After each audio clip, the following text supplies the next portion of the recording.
Hi, this is Marlene Gibb with What Do You Do? And today's guest is Brenda. And Brenda, I've known for many, many years. And do you want to say what you do?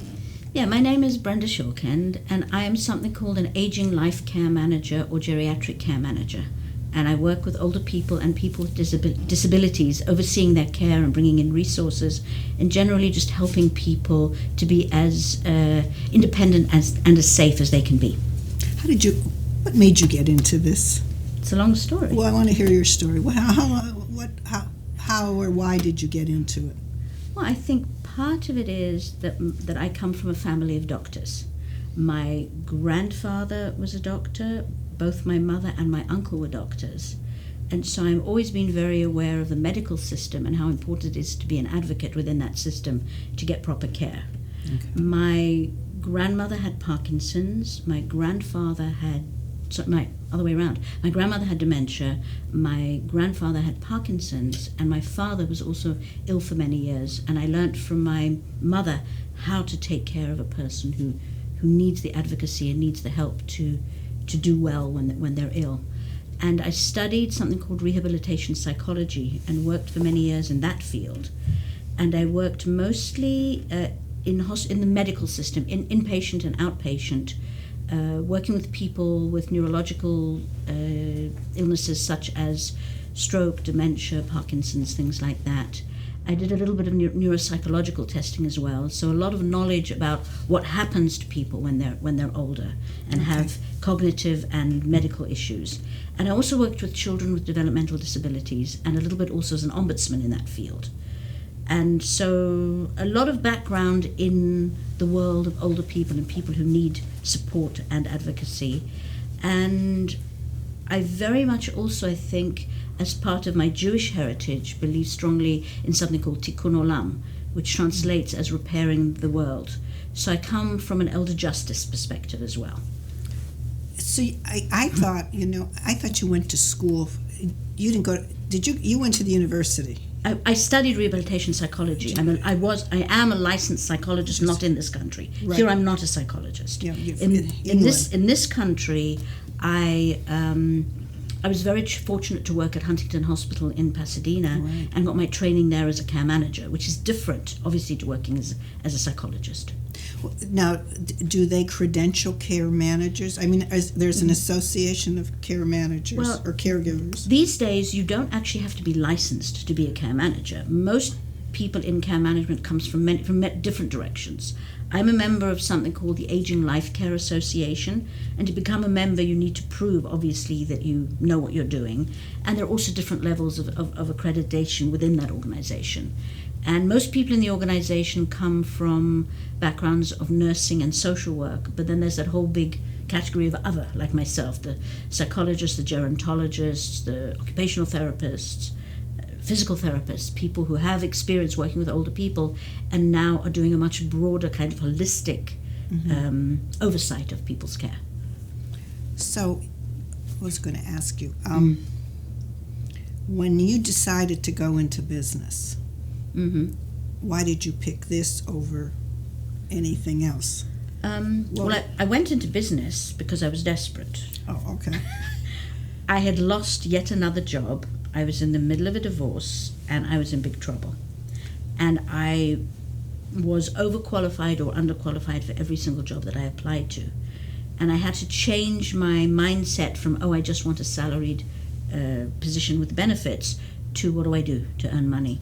And I was fortunate to meet some people who'd been through that process of losing a job once too often and starting their own businesses. And I got wonderful, wonderful guidance through the Small Business Development Center. Oh, really? And I had to look out there and think, well, what are my skills? What do I know how to do? And this was one of the things that I knew the most about. And I did still have some connections in the community to start this business, but it took a while. I would say it took exactly what it says on the books, around 4.5, 5 years for me to be able to sort of, take a breath and say, I'm okay. So you did a lot of networking, tons and tons of networking, right? Yeah. And then how'd you find the patients? The first client was actually someone from one of my job search networking groups. Okay. The leader of one of those groups sent someone to me And it was such a feeling of liberation. I met this woman one time for an hour. I did charge for that hour. And I said to her, I'm not the right person for you. Even though I was desperate. And I suddenly realized the power of being my own boss. That I could actively choose who my clients would be. And in what area? Now you're mainly in the Pasadena, San Gabriel Valley. I would say I usually would go, let's say Burbank to Azusa is more or less how far I go. I can go further, it depends. If I'm doing a one-time assessment, I can typically go further. If I'm working with someone ongoing as sort of their point emergency person, then it has to be within a reasonable... Right. I mean, it's not so much the miles, it's the distance in bad traffic is what counts. Yeah, from Burbank to Azusa, yes, I know. So go over what, if I came, let's say we can use me as an example, and I needed help for my aging mother. And she's kind of getting a little weird, but I don't want to believe it because it's not really happening. How do you handle me as the child and the mother and all the dynamics that are going to happen within this system? Well, first of all, I make it very clear to the person who contacts me that whoever comes to me and whoever pays for me, my services, the person that I'm advocating for, the person who's my client, is the older person or the person with the disability. So let's say your mother's driving you crazy. She's falling twice a week and she's calling you 7 times a day and you just want her to go into assisted living. What I'll say to you is maybe your mother needs assisted living, but we need to look into what is best for her and not what's best for you. Well, that's true. But of course, I always take the family into account. So I'll give you the example of the 2 little old ladies from Monrovia. Okay. So they are identical in their age, their health, their issues. So there's no difference between them. The big difference is little old lady number 1 lives in a condo. She's lived there for many years. Her best friend lives in the condo just across the hall, and her friend pops in every morning just to say hi and see how she's doing. Her grandchildren take her to the store to do the shopping, and her friends from church take her to Bible reading once a week, and they take her to church once a week. So this is someone who really has a lot of resources, a lot of people helping her in her life, and she's very much surrounded by a good support network. So my intervention might be relatively minimal. She absolutely can stay living in her home, and then we need to see what other support she needs. Then you have little old lady number 2. She's living in a big house up on the hill there in Monrovia where the bears come. She's really scared of those bears. And yeah, we have our bears. And her husband died 3 months ago, and the only person she's truly close to is a cousin in Ohio. This is totally different. Should she stay in the house? What kind of care does she need? Maybe she should move to be near her cousin in Ohio. I don't know. So the whole kind of support she's going to need is very, very different to the support of little old lady number 1. Because It really depends. When I'm coming in and doing my assessment, I do a very holistic assessment. I'll look at safety, I'll look at medications, I'll look at diagnoses. I review the medical and the financial and legal documents, even though I'm obviously not an attorney, but I can see the red flags in the documents. I screen for depression, for cognitive issues, maybe beginning dementia. But what I'm looking at is the social and the support that's available. Formal and informal. So maybe this person has wonderful caregivers. Maybe they're living in an assisted living where they feel that they're really part of a good community. Right. So it doesn't have to just be family and friends or people from church. It can be the paid support. But is it working or isn't it working? And then that's what I'm looking at. Okay, so this is 2 women who are together mentally. Now, what happens when you have a dementia problem or it's starting? Cognitive issues. The cognitive issues, yes, right. And everybody, it's slow. I mean, sometimes it's fast, but sometimes it's slow. Sure. Well, first of all, on purpose, when I do my assessment, I spend a lot of time with the person. Maybe they've already answered all my important questions, but I'm hanging in there chatting to them, and we're touring the house, and they're showing me things, and I'm listening and noticing their behavior, the appropriateness of their behavior, the safety and how they manage their living situation. I might even snoop in the refrigerator to see what it looks like, if it's suitable. And I'm waiting for them to either repeat things or say things that don't make sense. But I'm doing it in a very, very informal way. Because when they come into the doctor's office for 5 minutes and get some questions asked, it can go two ways. They can be so flustered that someone who's actually very sharp will seem as if they have severe dementia. And someone who actually does have some cognitive issues, because they're very intelligent and know how to answer these tests, will pass.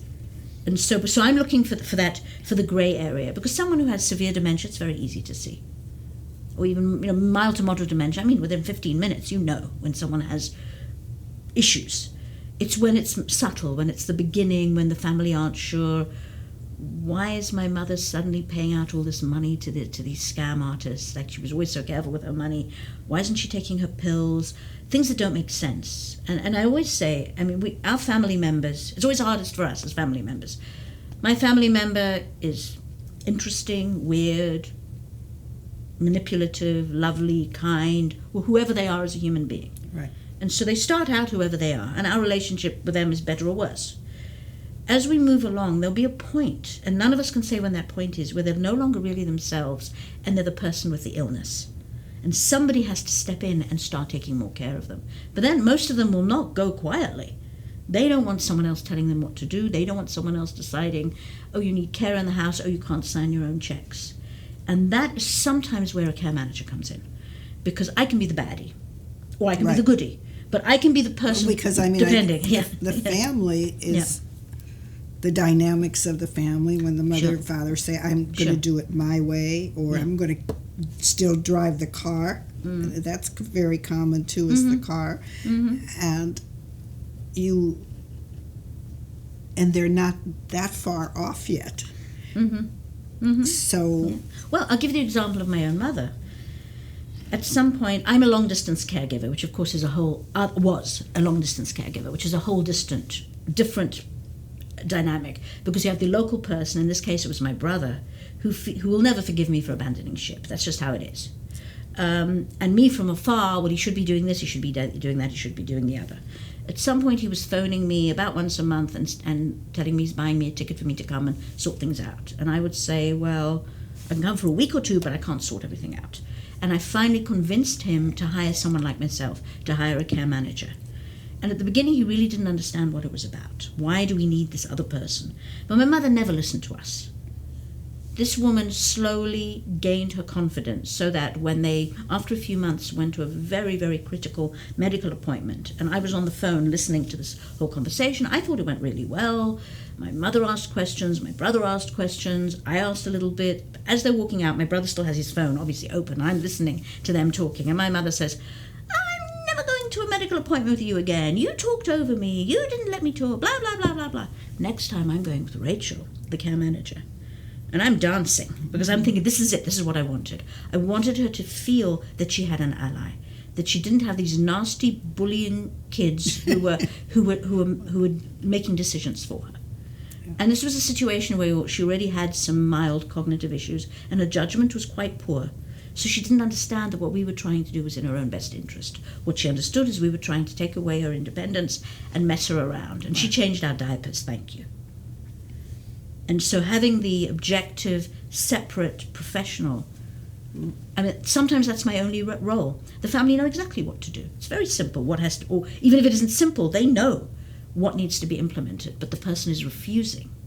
But then when I come in, suddenly I'm the ally. It's me and the older person against the nasty kids. Right. At the same time, of course, I'm talking to the nasty kids and I'm keeping them updated the whole time. They know exactly what's going on. So the care manager, our care manager for my mother, she'd talk to me at the beginning, I would say twice a week. Later on, she didn't need to, but she was coordinating everything with me, but she was the face of whatever had to be done. And exactly. she was wonderful Rachel. She wasn't nasty Brenda. And I know. It's really, it's tough. So that's, in a way, that's one of the many powers of my role in a family. Okay, and then you have the legal role, or you have people who, when person's getting taken advantage of, with the money, then you can step in. I mean, you can I can step in up to a point. So Right. when I first start working with someone, the first question I ask is who is on their legal documents. So typically there may be a trust with a successor trustee. Might be a will, and then most importantly, for when a person is still alive, there's a power of attorney for finances, and there's an advanced healthcare directive. The power of attorney for finances allows a person who is not the person themselves, someone that they have appointed to oversee their finances, and the advanced healthcare directive allows someone to make their medical decisions. If they have those documents, and if those documents are legitimate, then working with the person's representatives, we can do a lot. If they don't have those documents, then you might have to go to court to get something that's called a conservatorship, where the court actually takes over and appoints someone to be in charge and take over a person's life. And this is much more restrictive than the powers of attorney, but sometimes there's no choice. If it's set up right, the people on the powers of attorney can step in and do what they need to do. With my guidance, the guidance of an attorney, the guidance of whoever needs to help in a bad situation. Well, when I've spoken to you before, the other thing is you need, if you feel someone has dementia, right, or can't handle, then they have to have two visits with two different psychiatrists. It depends on their documents. Everybody's documents are different. Okay. Sometimes there's a springing document. Usually the finances is a springing document. Advanced healthcare directive is more likely that you'll need one or two doctors to sign. Everyone is different. So you need to look at the documents.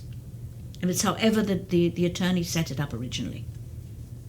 So people have to be very clear, even before they do anything else, when they have to understand what they really want in that trust.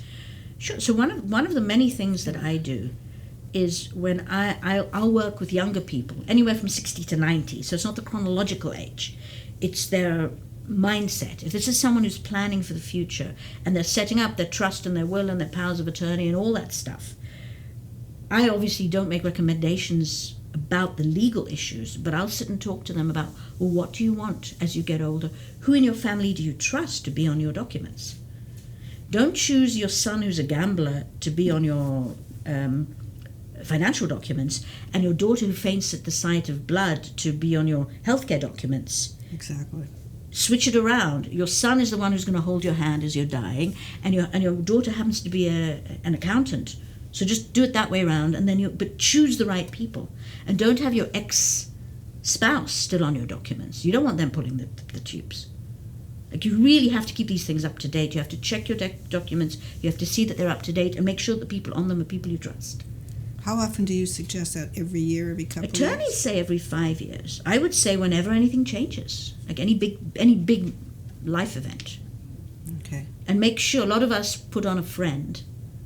And it's okay when I'm 40 to choose a 50-year-old friend, but when I'm 80 and my 90-year-old friend has dementia and there's no backup on the documents for somebody else, then we're kind of in trouble. Then there's nobody who can step up.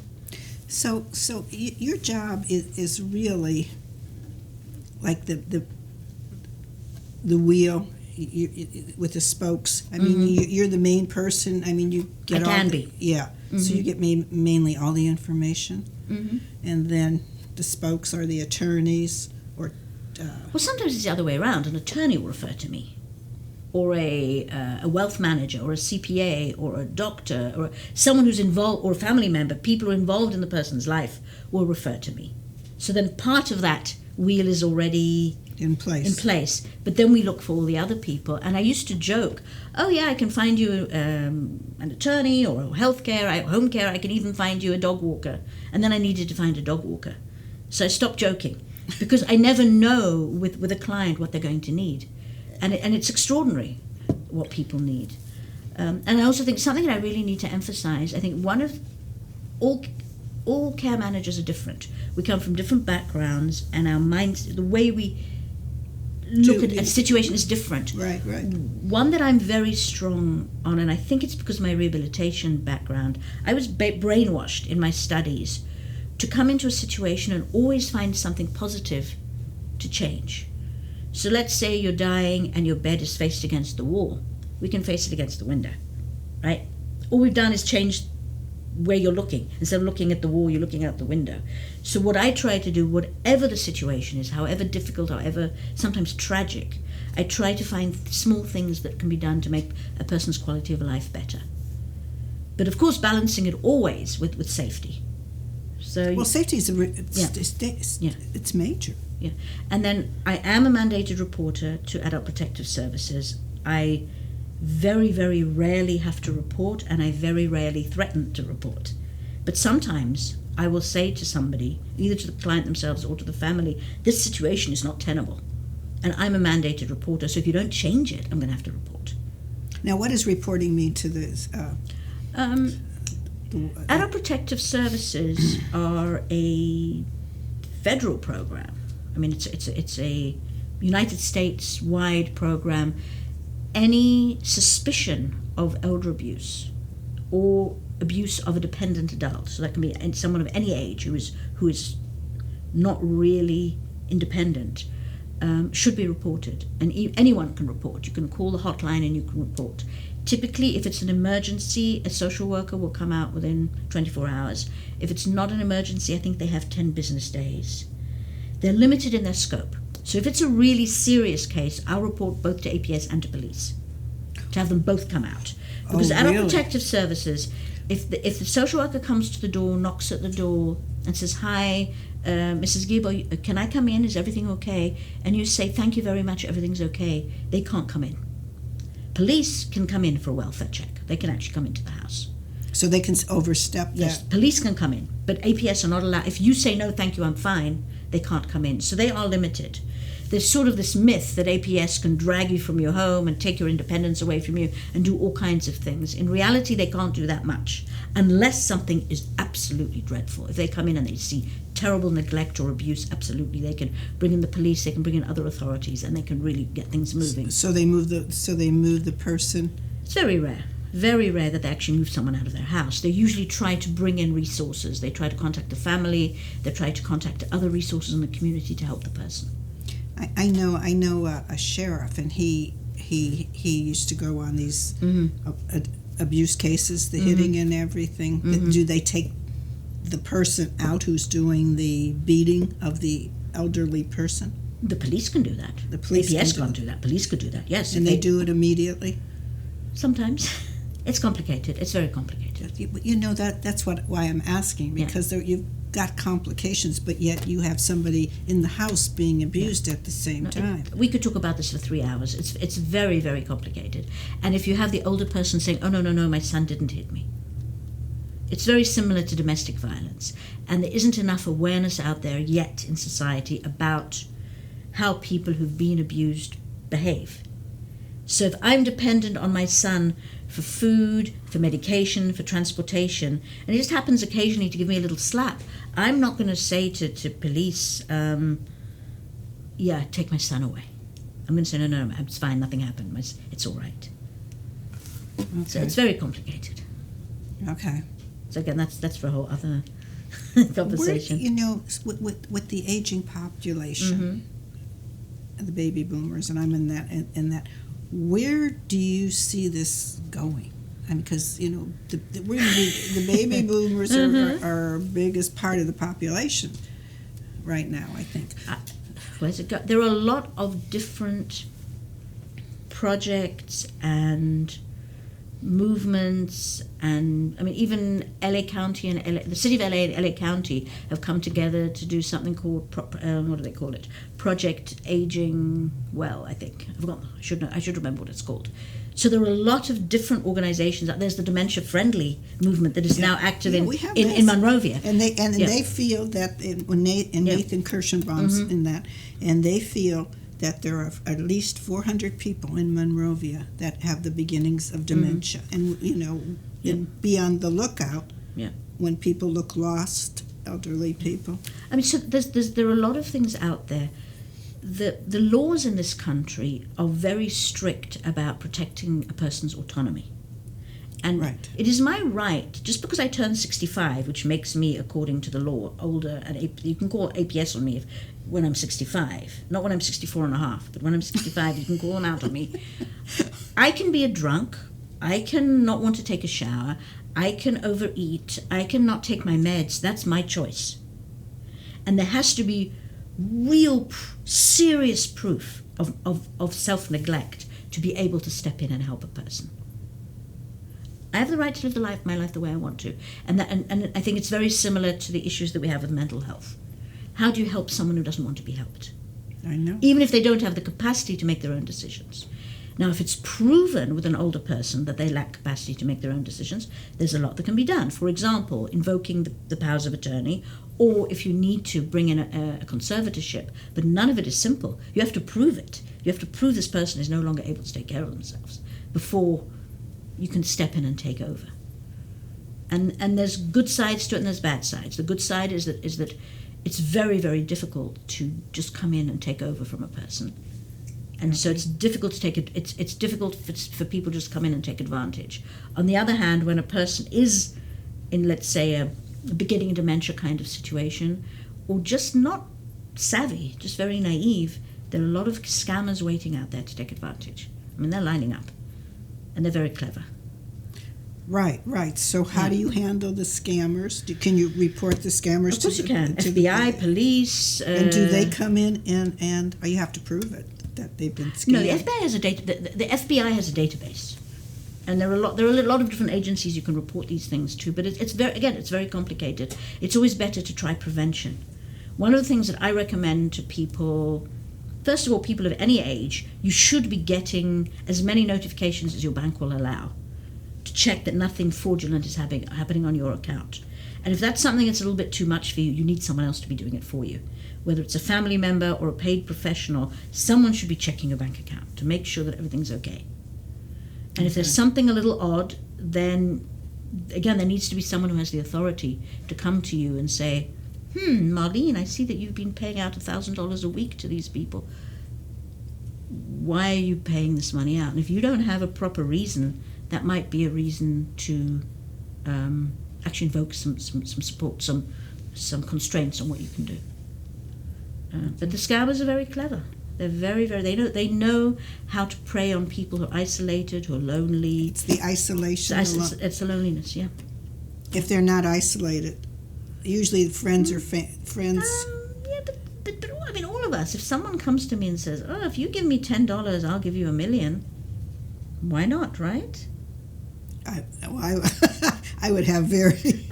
But if you're a little older and you don't hear so well and you don't see so well, you don't quite understand what the person said, or maybe again, what's interesting is one of the very, very first signs of cognitive decline is difficulty in managing your finances. So that is a real red flag. If you have a family member who's always been sharp, or maybe he's an accountant or a financial advisor, and suddenly think that they aren't paying their bills on time, they aren't managing their money, they're giving gifts to all kinds of people, maybe they're depressed, maybe it's some other kind of reversal, maybe their medications are causing some kind of confusion. That could be. But maybe it's the beginning of dementia, and that's why you need a proper dementia workup from their doctor, not some little screening. You really need a proper workup where they do all the blood tests and they do all the cognitive testing to check what's going on, whether it's something that's reversible or whether it is something where a person has less ability to make their own decisions. And then they need that support. They need that somebody who'll help them. When should a person when they start seeing it coming right away, or they've been in it a couple of years? What's the question? I'm trying to think the question. If they have it, I think it gets back to everything with the person themselves. Is the independence issue, because I mean, I don't want my son to. I want to have my life here, and that's why many times I refer people to professionals called professional fiduciaries.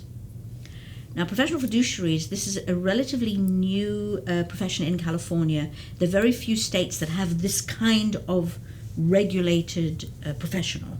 Okay. In general in the United States, they're typically called guardians. What a professional fiduciary can do, instead of it being family member, they could be the person on your documents. So your son could, in theory, not be involved at all. You would sit down with this professional, you would talk to them about yourself, your wishes, your life. You together would decide what kind of checks you want in place. And they would now be someone who would work with you right now just as sort of maybe as a backup. And if at some point you needed more help, they would be the one who would be your power of attorney or trustee of your trust or whatever it is and take care of you. And what I like it for two reasons. One is that then you're not involving family. And the other is you know that this person will follow out your wishes. I mean, I had a lovely situation with a client a few years ago. She already had a professional fiduciary on all her documents.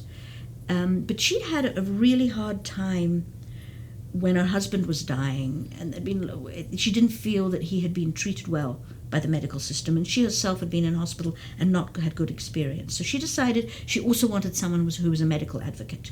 So the three of us met, me, the client, and the fiduciary, all on the same page, and I got a sense of her personality, who she was, what her wishes were, and I checked in with her every 6 months. How are you? Everything's fine.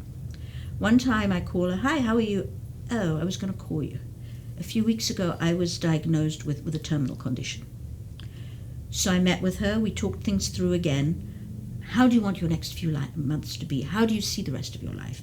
And we put in place a system that absolutely protected her wishes to be as independent, as autonomous as long as possible. But the fiduciary and I very sensitively stepped in when she could no longer manage things. And it was a lovely example to me of how professionals can work with a person to ensure that they really get what they wanted, even to who will be at your bedside when you die. What happens? But how did the kids feel? She didn't have any children. Oh, okay.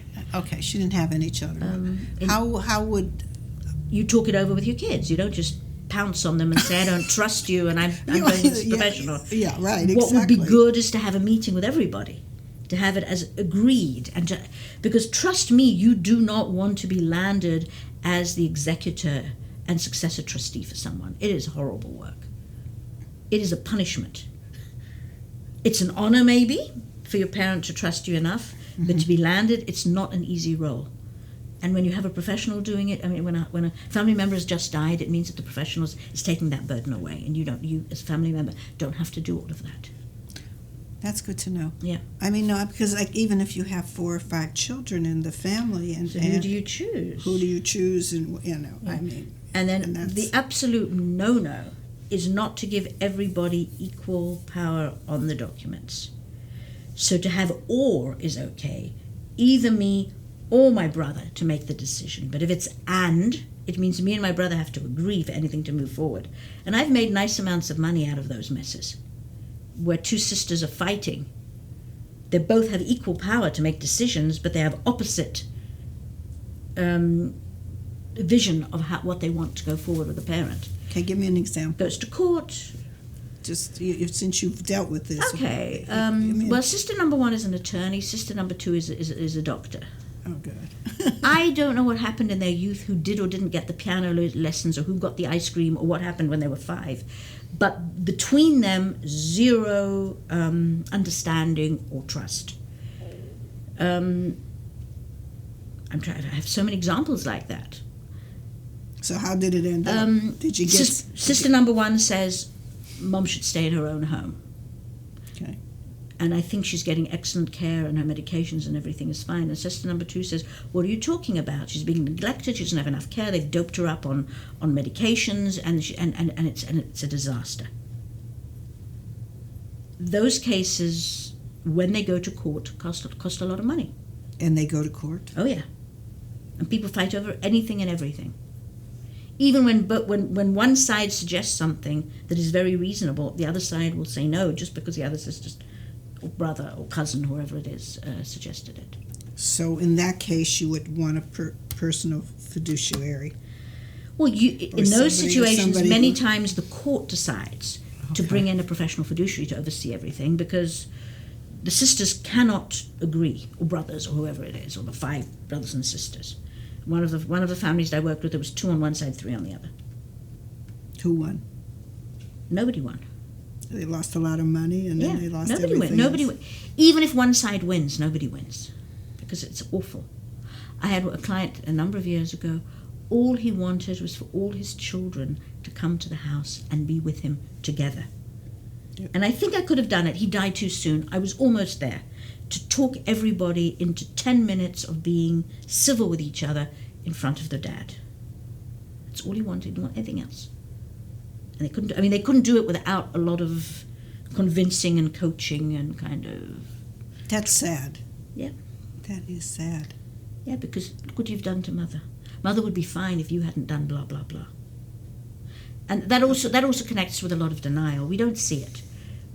Because if someone is declining slowly, a lot of times we don't notice. Well, you kind of notice, but you don't notice. And then let's say I'm here, I'm taking care of Mom, and I'm doing my best, and I really think, and I've sacrificed my life, and I haven't been able to work because I'm taking care of Mom. And then my brother or my sister from out of state waltzes in and says, "This is a disaster. What's going on here? Mom isn't clean, she's not getting proper food, she's confused, what kind of medications are you giving her? If she would only eat proper food and only eat proper medication, she'd be fine." And you're saying, "But she's been diagnosed with dementia, she's blah, blah, blah, blah." And the brother's saying, "No, this is because you have not taken proper care of her." Right? And then you get into those big fights. Do you like this work? You love your work. What I love... I would feel like I was... in those situations, as I said right at the beginning, when everybody is lovely, there's still going to be disagreements. When everybody's not lovely, there are big disagreements. But I come in for the advocate for the client. I don't care. I mean, I do care. Of course I care, but I don't care. You're watching all this drama. I don't care what you want for your mother. I care that your mother gets what she needs. And if you happen to want for your mother what is good for her, that's fine.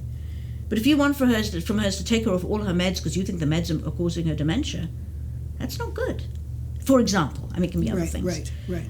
They say, if she would just eat better meals, if she would just exercise.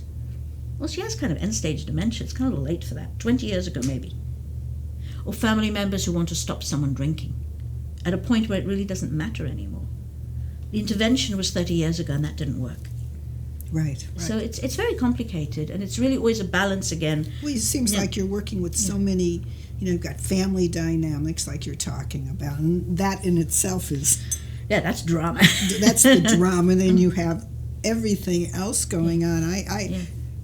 No, but in the complex situations, you also have all the attorneys. You have a minimum of 3 attorneys before you even start. 1 for each side and 1 for the client.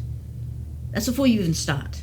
So you have a lot of people. Then when there's money involved, what's wrong with buying a Ferrari to give Mama rides to the doctor, right? It's for Mom, it's not for me. Yeah, oh God. Yeah, it's fascinating. People are fascinating. But I do find that most families, most people are good people, really, even though there's so much of the bad stuff out there. And most people want the best for their family member, but they don't always know what to do. And there's that we're overwhelmed when it's our own family member. Oh, yeah. So for me, it's never easy, but it's not my family member, so I can be objective. I can look at a situation. I can analyze what's needed. But when it's my parent or my sister, it's very hard. Because we can't. We're too involved. Yeah, this has been very interesting, Brenda. So do you want to face the camera and say your name, and your phone number, and your web address? Okay. My name is Brenda Shorkend. My company is Shorkend...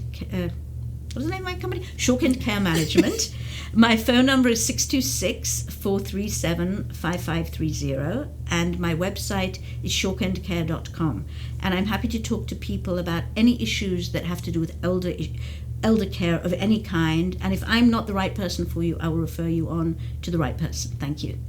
Thank you, Brenda. Thanks a lot. Thanks a lot for coming. This is Marlene Gibb with What Do You Do?